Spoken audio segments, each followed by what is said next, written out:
saya ucapkan terima kasih atas kesediaan Ibu untuk saya wawancarai untuk memenuhi tugas PPG saya mengenai alternatif solusi.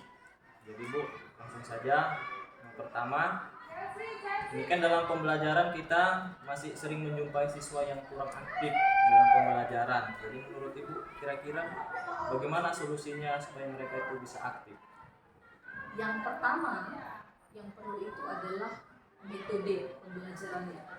Jadi kalau metodenya masih yang seperti itu aja, masih yang ceramah, mengerjakan tugas, sepertinya kurang menarik. Tapi kita pilih metode yang lebih menarik, yang lebih atraktif dan interaktif dengan siswa. Jadi siswa pun terpancing untuk ikut berpartisipasi dalam pembelajaran. Itu yang pertama. Yang kedua, media. Tentu media sangat berpengaruh. Kalau kita cuma berpatokan sama buku paket yang memang dari sekolah, sepertinya siswa juga bosan ya. Boleh sesekali kita dalam belajar boleh menggunakan ponsel, atau lagi boleh kita memaparkan materi dengan menggunakan PowerPoint. Jadi mereka pun lebih tertarik gitu, nggak hanya textbook. Itu sih yang paling besar. Jadi ada dua tadi Bu ya, Iya. metode dengan media pembelajaran. Ibu selanjutnya ini Bu tentang model pembelajaran inovatif. Karena sekarang kan guru dituntut supaya melaksanakan model-model pembelajaran yang inovatif, tetapi masih banyak guru yang belum maksimal melaksanakannya. Menurut Ibu bagaimana solusinya supaya guru-guru itu bisa maksimal? Ini saya lihat masalahnya mereka hanya kurang percaya diri.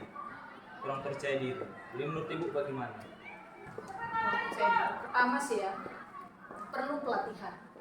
Jelas perlu, supaya karena kan di dalam pelatihan bukan hanya diajarkan bagaimana metode yang menarik, yang berbasis teknologi atau yang terbaru, tapi juga diajari gimana sih supaya percaya diri ketika menyampaikan metode itu. Jadi perlunya pelatihan untuk menggunakan metode yang lain itu perlu. Yang kedua, sarana dan prasarana juga harus. Jadi yang menunjang kepercayaan diri itu juga sarana dan prasarana. Nanti kadang gurunya sudah siap, tapi ternyata sarana dan prasarananya tidak memadai, sehingga itulah menjadikan guru jadi ya udahlah, nggak usah jadilah pakai ini gitu, karena nggak bisa juga akan terrealisasi kan gitu.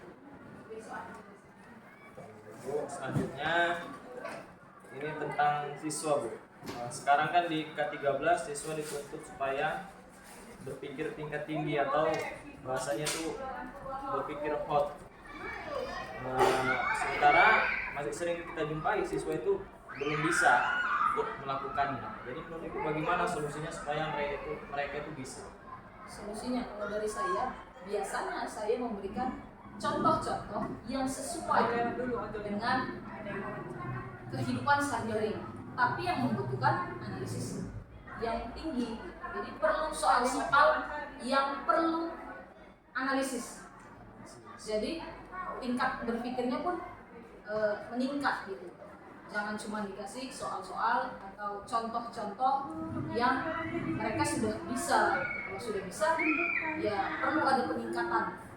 Jadi perlunya contoh-contoh yang sesuai dengan kenyataan dan juga butuh pemikiran yang tinggi. Contohnya misalnya kalau dalam pelajaran PKN ya, kan bisa ya tentang masalah politik yang terjadi, kita kan bisa memaparkan satu masalah ke anak-anak, nanti anak-anak yang kasih masukan. Kalau ada masalah seperti ini yang terjadi di Indonesia, bagaimana solusinya menurut kamu?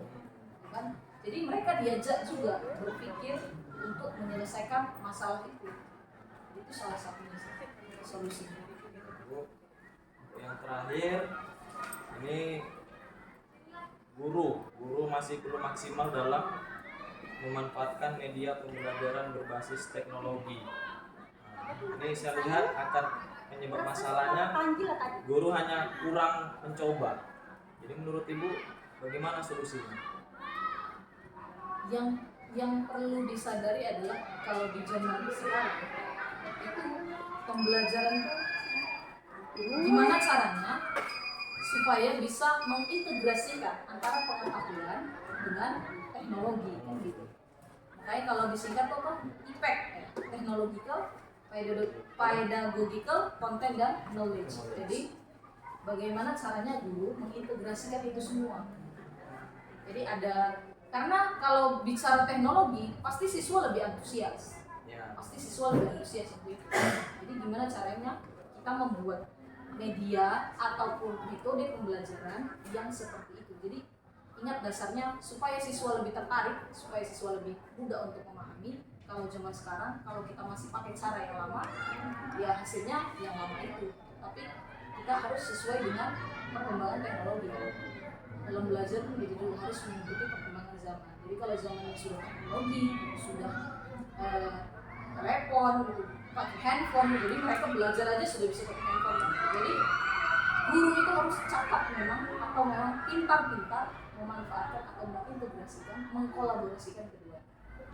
Oke, baik Bu, terima kasih sudah menjawab semua pertanyaan saya, sudah dijawab dengan baik. Sekali lagi saya ucapkan terima kasih. Saya akhiri. Assalamualaikum warahmatullahi wabarakatuh. Waalaikumsalam.